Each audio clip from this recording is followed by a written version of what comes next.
I was like, did you really check? She said, yeah, he's quiet, looks like he's sleeping. But he's not bleeding. The blood that was coming out of nose, ears, and mouth, they all stopped. This is something you all should realize here.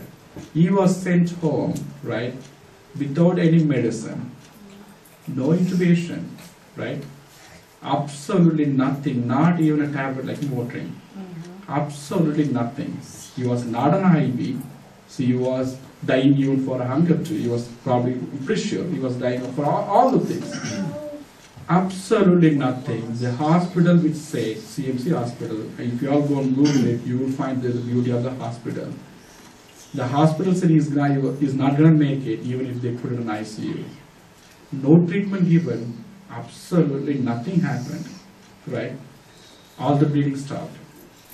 And before this, I want to give you like one small statement from Amala's friend. She is working in the CMC hospital. She is the HOD, head of the department of nursing side. So Amala called the nurse, her name is Puguri. She called her and then said, like, this is what happening. My brother-in-law is in the hospital. Can you please, because the doctors are saying there's nothing they can do you mind please go into that AR room and get the real internal inside information. And this is what her statement. She said, Amala, I'm sorry to say this. You would rather leave him with his mom for 2.5 hours. You don't want to put him in the ICU. She said it's in a high wash. They can put him on the ICU, but pretty much in the morning they will give you the dead body. That was the whole doctor's diagnostic, and that is what they wrote also in their record. She was reading the record and she was saying that to Amala. And Amala was somehow managed that to convey the message to me. But until all these things started happening, I was ignoring all those things. I know for sure that something is happening. Okay, I mean, if at the beginning I said, we are such a orthodox, we were such an orthodox Hindu family. Unbelievable orthodox family. You cannot believe this. I mean, my name, they named me with the god of Hindu side. And a year ago, if you all come to my house, I had my prayer room, and you would have seen only the Hindu religious god. All over. Literally all over. The whole prayer room with all those idols. Again, the people who are watching this, who are watching right now and who might be watching the YouTube, this is not to convert anybody. This is all happening in my life, I'm telling you what are the backgrounds I'm from. And she's a Christian, my wife is a Christian. And we had to wait 5.5 years to get the okay from my family. Then you can imagine. They were refusing, they were ignoring, they were not accepting our marriage because she's Christian. Then now you can imagine what kind of Orthodox family. There's nothing wrong. I mean, people born with the religious, there's absolutely nothing wrong. Then later when you grow, you realize, you understand, then you go into your practice, right? So I'm not mistaking my family at all for that. But that is the background. So all these things happen, and then this time, again, God started speaking through me, all these things. I mean, I should say that. And I immediately called my mom back. Within a few minutes later, then this time I was like, no, let me talk to uncle. Then he was like, yeah, tell me, Ganesh. I said, like, take him to the county hospital. Can you imagine? He was denied. He was sent back from a big hospital. It's a private hospital, CMC is a big time hospital. Only people with the money can go. He was sent back from the hospital. I have no idea why that popped in my mind. And I had to tell them, take him to the county hospital right now. Right now. And tell them he needs food. You can imagine, I mean, people who heard this might be thinking I was going out of mind. Or maybe something I had mental torture because I'm speaking. My mom was like, hey, he's not even doing anything. I was like, no, take him to the county hospital. Tell them he needs some IV. Put the IV, and I will call you. So they don't want to go there because the county hospital not like here. County hospitals in India, you cannot imagine. You cannot stand there at all, to be honest with you. You cannot stand there. But that's what happened to me. That's what came to my mind. So they took him there, And the doctors, they put him on the IV right away because they knew he was. I mean, I would probably say like Sachin's hand. That's how his hand was. I mean, he was when they checked his weight. I think he was like 35 kgs below the required weight. Then you can imagine. If you watch a Discovery Channel, people in probably the Ethiopia side, they show the people having no food and their hands pretty thin. That was the status of my brother. So they were giving IV, and he was stable.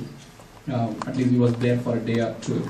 He was stable, and they were giving IV and some regular tablets. And it's a county hospital, so they cannot go for any operation, nothing.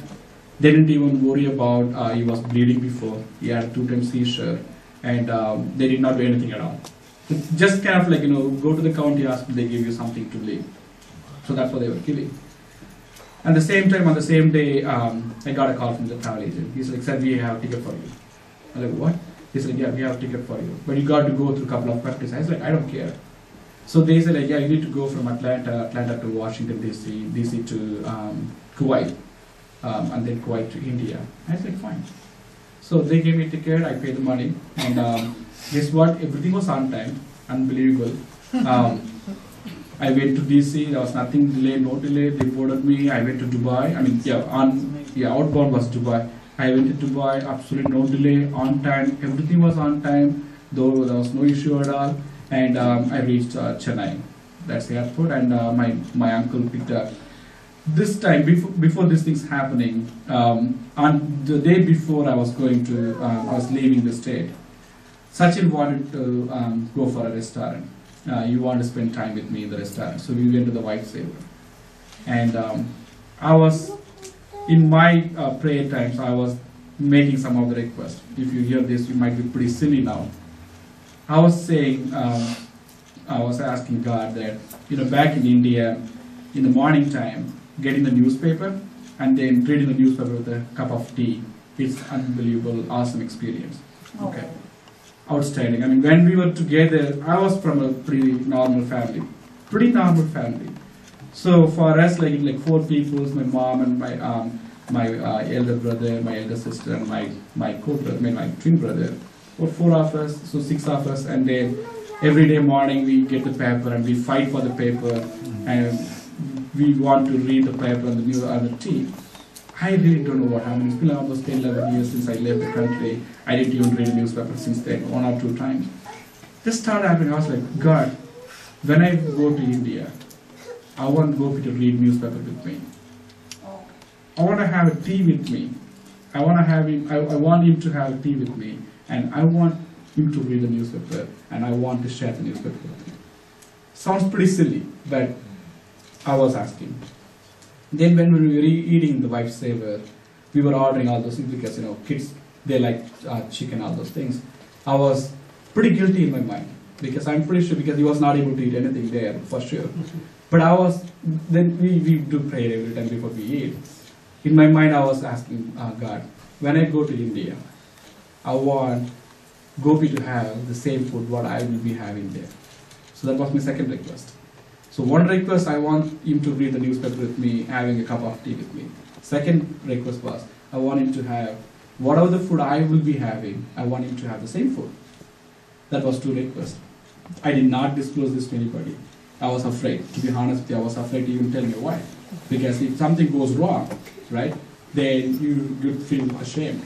So I was not telling anybody, not even brother also. So, and then the third request, he was not able to walk, right? And by the time I got the ticket, they sent him home back.